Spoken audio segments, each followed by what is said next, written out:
Chapter 102. A Bower in the Arsacides. Hitherto, in descriptively treating of the sperm whale, I have chiefly dwelt upon the marvels of his outer aspect, or separately and in detail upon some few interior structural features. But to a large and thorough sweeping comprehension of him, it behooves me now to unbutton him still further, and untagging the points of his hose, unbuckling his garters, and casting loose the hooks and the eyes of the joints of his innermost bones, set him before you in his ultimatum. That is to say, in his unconditional skeleton. But how now, Ishmael? How is it that you, a mere oarsman in the fishery, pretend to know aught about the subterranean parts of the whale? Did erudite Stubb, mounted upon your capstan, deliver lectures on the anatomy of the cetacea, and by help of the windlass hold up a specimen rib for exhibition? Explain thyself, Ishmael. Can you land a full-grown whale on your deck for examination, as a cook dishes a roast pig? Surely not. A veritable witness have you hitherto been, Ishmael, but have a care how you seize the privilege of Jonah alone. The privilege of discoursing upon the joists and beams, the rafters, ridgepole, sleepers, and underpinnings making up the framework of Leviathan, and belike of the tallow vats, dairy rooms, butteries, and cheeseries in his bowels. I confess that since Jonah, few whalemen have penetrated very far beneath the skin of the adult whale. Nevertheless, I have been blessed with an opportunity to dissect him in miniature. In a ship I belonged to, a small cub sperm whale was once bodily hoisted to the deck for his poke or bag, to make sheaths for the barbs of the harpoons, and for the heads of the lances. Think you I let that chance go, without using my boat hatchet and jackknife, and breaking the seal and reading all the contents of that young cub? And as for my exact knowledge of the bones of the Leviathan in their gigantic, full-grown development, for that rare knowledge I am indebted to my late royal friend Tranquo, King of Trank, one of the Arsacides. For being at Trank, years ago, when attached to the trading ship Day of Algiers, I was invited to spend part of the Arsacidean holidays with the Lord of Trank at his retired palm villa at Pupella, a seaside glen not very far distant from what our sailors called Bamboo Town, his capital. Among many other fine qualities, my royal friend Tranquo, being gifted with a devout love for all matters of barbaric virtue, had brought together in Pupella whatever rare things the more ingenious of his people could invent. Chiefly carved woods of wonderful devices, chiseled shells, inlaid spears, costly paddles, aromatic canoes, and all these distributed among whatever natural wonders the wonder-freighted, tribute-rendering waves had cast upon his shores. Chief among these latter was a great sperm whale, which, after an unusually long raging gale, had been found dead and stranded, with his head against a coconut tree, whose plumage-like tufted droopings seemed his verdant jet.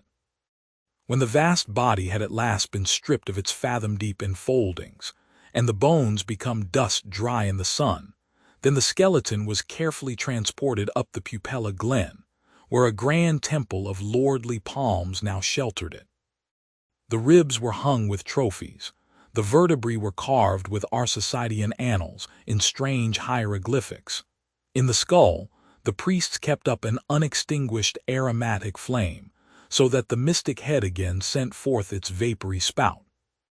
While suspended from a bough, the terrific lower jaw vibrated over all the devotees, like the hair-hung sword that so affrighted Damocles. It was a wondrous sight. The wood was green as mosses of the icy glen.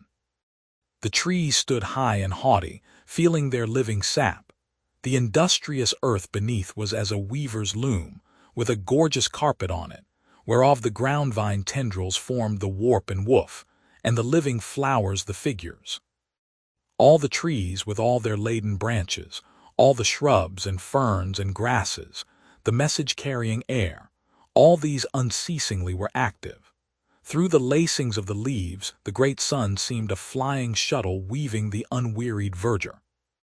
O busy weaver, unseen weaver, pause, one word, whither flows the fabric, what palace may it deck? Wherefore all these ceaseless toilings? Speak, weaver, stay thy hand, but one single word with thee. Nay, the shuttle flies, the figures float from forth the loom, the fresh attrushing carpet for ever slides away. The weaver god he weaves, and by that weaving is he deafened that he hears no mortal voice.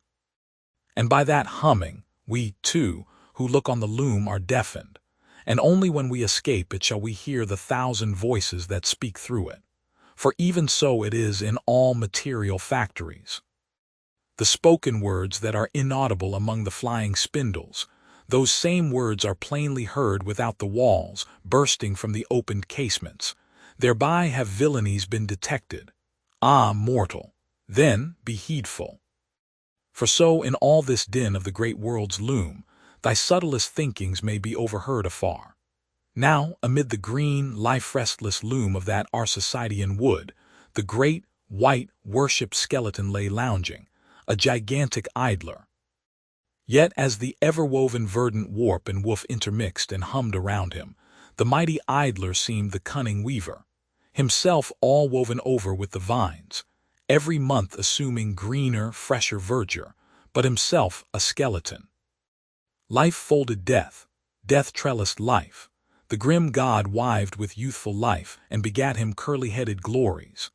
Now, when with royal tranquil I visited this wondrous whale and saw the skull an altar and the artificial smoke ascending from where the real jet had issued, I marveled that the king should regard a chapel as an object of virtue. He laughed, but more I marveled that the priest should swear that smoky jet of his was genuine. To and fro I paced before this skeleton, brushed the vines aside, broke through the ribs, and with a ball of Arsacidean twine wandered, eddied long amid its many winding, shaded colonnades and arbors. But soon my line was out, and following it back, I emerged from the opening where I entered. I saw no living thing within, naught was there but bones. Cutting me a green measuring rod, I once more dived within the skeleton. From their arrow slit in the skull, the priests perceived me taking the altitude of the final rib. "How now?" they shouted. "Darst thou measure this our god? That's for us." "Aye, priests, well, how long do ye make him then?" But hereupon a fierce contest rose among them concerning feet and inches. They cracked each other's sconces with their yardsticks.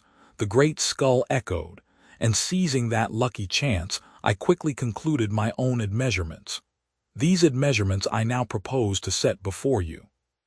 But first, be it recorded that, in this matter, I am not free to utter any fancied measurement I please, because there are skeleton authorities you can refer to test my accuracy. There is a Leviathanic museum, they tell me, in Hull, England, one of the whaling ports of that country, where they have some fine specimens of finbacks and other whales. Likewise, I have heard that in the Museum of Manchester in New Hampshire, they have what the proprietors call the only perfect specimen of a Greenland or river whale in the United States. Moreover, at a place in Yorkshire, England, Burton Constable by name, a certain Sir Clifford Constable has in his possession the skeleton of a sperm whale, but of moderate size, by no means of the full-grown magnitude of my friend King Tranquo's. In both cases, the stranded whales to which these two skeletons belonged were originally claimed by their proprietors upon similar grounds, King Tranquo seizing his because he wanted it, and Sir Clifford because he was lord of the seigneuries of those parts. Sir Clifford's whale has been articulated throughout, so that, like a great chest of drawers, you can open and shut him in all his bony cavities, spread out his ribs like a gigantic fan, and swing all day upon his lower jaw. Locks are to be put upon some of his trapdoors and shutters, and a footman will show round future visitors with a bunch of keys at his side. Sir Clifford thinks of charging tuppence for a peep at the whispering gallery in the spinal column, threepence to hear the echo in the hollow of his cerebellum, and sixpence for the unrivaled view from his forehead. The skeleton dimensions I shall now proceed to set down are copied verbatim from my right arm, where I had them tattooed. As in my wild wanderings at that period, There was no other secure way of preserving such valuable statistics. But as I was crowded for space, and wished the other parts of my body to remain a blank page for a poem I was then composing, at least, what untattooed parts might remain, I did not trouble myself with the odd inches. Nor, indeed, should inches at all enter into a congenial admeasurement of the whale.